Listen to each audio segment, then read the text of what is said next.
Neste vídeo, nós vamos falar de resposta ao impulso e de convolução. Então, o que é a resposta ao impulso? É a saída do sistema quando a entrada é a função impulso. E as condições iniciais são nulas. Então, sempre que a gente falar de resposta ao impulso, vamos considerar condições iniciais nulas. A resposta ao impulso é usualmente denotada por h de t, e essa vai ser a representação que nós vamos usar aqui também. Então, considere o sistema y de t igual a integral de menos infinito até t de x de beta d de beta.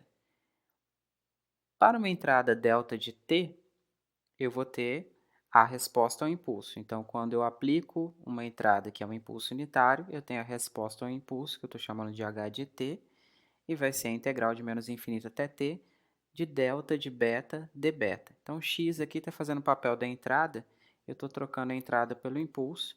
A gente viu aí no último vídeo que a integral do impulso é o próprio degrau unitário, então está aqui, h de t é o degrau unitário, é a resposta ao impulso para esse sistema aqui. Determine a resposta ao impulso para esse sistema y de t, integral de t menos 1 até t mais 1 de x de beta d beta. Novamente o x aqui está fazendo o papel da entrada. Para determinar a resposta ao impulso, eu troco a entrada pelo impulso, delta beta d beta, então eu passo a chamar de h de t, essa é a resposta ao impulso, e a gente sabe que a integral do impulso é o degrau avaliado nos limites de integração, u de t mais 1 menos u de t menos 1. Vou colocar aqui também o link para o primeiro vídeo que a gente tratou desse assunto, onde nós estudamos a integral da derivada da função degrau unitário, que é exatamente a integral do impulso. Por último, tenho um exemplo aqui, y de t igual a integral de menos infinito até t de x de beta exponencial de menos t menos beta d beta. Para eu calcular a resposta ao impulso, eu troco o x pelo delta de beta, né? E aí eu vou ter exatamente uma integral envolvendo um impulso. Nós também vimos isso em outro vídeo, que a integral multiplicando uma função qualquer por um impulso é a própria função avaliada no instante em que o impulso ocorre. Reparem que aqui o impulso vai ocorrer em beta, tá? Então eu só preciso calcular o f dessa função aqui quando o beta vale zero, que é a própria exponencial de menos t, u de t. Agora vamos falar da convolução, e para isso a gente vai precisar dessa resposta ao impulso que acabamos de definir. Então, considere o sistema com uma entrada f e a saída y. Então, tem o sistema G, a entrada f de t, e vou ter uma saída y de t. Então, eles têm uma relação aqui que é temporal. Y de t é g de f de t. Tá? Então, f de t é quem está atuando no sistema para produzir uma saída y de t. A gente vai reescrever a entrada do sistema como uma soma ponderada de impulsos, dessa forma aqui. Então, f de t é esse limite de quando t maiúsculo tende a zero, do somatório de k igual a menos infinito até infinito, de f de kt, delta de t menos kt. Então, a gente está fazendo um processo de discretização do sinal usando esses impulsos deslocados aqui. Essa é a figura que você obtém quando você está usando um sinal f de t igual a seno de t e t igual a 1. Então, reparem que aqui eu tenho apenas 3 pontinhos em vermelho, são esses pontos que estariam representando a minha função, né? Então, a gente vê que para um valor de t igual a 1, essa não é uma boa aproximação. Quando eu diminuo o valor de t para 0,5, a aproximação já melhorou, mas ainda continua ruim, né? Tenho poucos pontos aqui em cima dessa curva azul, que é o meu sinal verdadeiro, e em vermelho seria a aproximação pelo somatório. Então, vamos diminuir mais uma vez para 0,1, melhorou ainda mais, né? Então eu tenho mais pontos sobre a curva azul, indicando que o meu sinal está mais preciso, né? E se eu diminuir ainda mais, vai ficar bem melhor. Bom, dessas figuras que nós vimos aí, a gente percebeu que quanto menor for esse valor de t maiúsculo, melhor vai ser a representação do meu sinal. Então, quando t tende a zero, quando tende a um número muito pequeno, essa função f, que é o sinal de entrada do meu sistema, ele vai ser reescrito então como um limite quando t tende a zero. Esse limite, quando t tende a zero, é a própria integral. Tá? Então, vamos reescrever o f de t como uma integral. F de t é a integral de menos infinito até infinito, de f de tal, esse o kt virou tal, delta de t menos tal, de tal, que é essa variável de integração. Né? Essa que é a variável que estamos integrando. Da representação do sistema, nós falamos que existe uma relação temporal entre a saída e a entrada. Y de t é o g de f de t, ou y de t é o g dessa integral aqui, que nós vimos que é o próprio f de t. Então, é o f de t escrito como uma integral.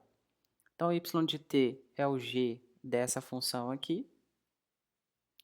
Como a gente está trabalhando com um sistema linear, ele respeita o princípio da superposição, eu posso retirar essa integral de dentro do g. Então, reparem que aqui, nesse ponto, a integral estava dentro junto com a f de t aqui, né? Eu vou passar ela para fora dessa função g. Então, ficou menos infinito até infinito, a integral do g de f de tal, delta de t menos tal. Então, nós já vimos também que a integral é uma operação linear, né? Então, por isso que a gente pode fazer esse processo. Como o sistema g opera no tempo, f de tal atua como uma constante. Então, reparem, eu estou operando o sistema em f de tal, delta de t menos tal. Mas nós falamos que o sistema é uma relação temporal de y com f. Tá? Então, o g ele só depende do tempo. Então, f de tal é uma constante. Por isso que ela sai também do sistema. Então, ficou f de tal, g de delta de t menos tal. Só foi possível escrever y dessa forma porque nós usamos a representação de f de t como uma soma ponderada de impulsos deslocados. Então, escrever o sinal de entrada como uma soma de impulsos deslocados permitiu que essa saída aqui fosse escrita. Conforme definido anteriormente, nós estamos chamando a resposta ao impulso de h de t. Então, se eu aplico delta, que é um impulso, eu vou ter uma resposta h de t. Se eu aplico o impulso deslocado, a minha resposta também vai ser deslocada do mesmo valor aqui. Então, se eu aplico delta, eu tenho h de t, delta de t menos tal, eu vou ter h de t menos tal, supondo que o sistema é invariante no tempo. Então, esse é mais um tema que nós já tratamos aqui nesses vídeos. Então, se o sistema é invariante no tempo, isso implica que um atraso na entrada produz o mesmo atraso na saída. Então, nós vamos reescrever o g de delta de t menos tal como h de t menos tal.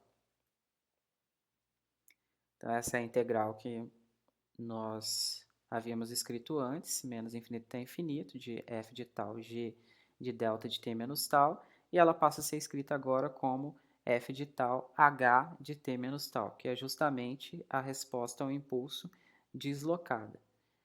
Essa é a famosa integral de convolução. Tá? Essa operação de convolução ela também pode ser representada pelo asterisco, então vocês podem encontrar f asterisco h aqui, está indicando a convolução de f com h. Essa é a integral de menos infinito até infinito de f de tal, h de t menos tal. Então, o que é importante a gente observar aqui? Que a saída y é a convolução de f, que é o meu sinal de entrada, com a resposta ao impulso do sistema. Repara que você não precisa conhecer o sistema para encontrar a saída. Para encontrar a saída, você só precisa conhecer a função da entrada e a resposta ao impulso daquele sistema. Então, esse é um resultado que facilita bastante a análise de sistemas dinâmicos. Então, para um sistema linear invariante no tempo, basta você conhecer a resposta ao impulso para caracterizar completamente a resposta do sistema a uma entrada qualquer. Tá? Então, você não precisa conhecer o sistema, a dinâmica do sistema. Se você conhece a resposta ao impulso daquele sistema, você pode convoluir ela com qualquer função f de entrada para encontrar, determinar a saída do sistema. A relação entre os sinais de entrada e saída, então, pode ser obtida por meio do sistema, como a gente viu no início, né? Então, y é g de f de t. Se você conhece o sistema, você opera direto aqui dentro. Y de t é g de f de t. Ou por meio da relação entre os sinais usando a convolução. Então, y de t é a convolução do sinal de entrada com a resposta ao impulso desse sistema. Então, essa é a importância da convolução. Uma vez que você obtém a resposta ao impulso do sistema, você pode convoluir a resposta ao impulso com qualquer sinal de entrada para obter a saída do seu sistema.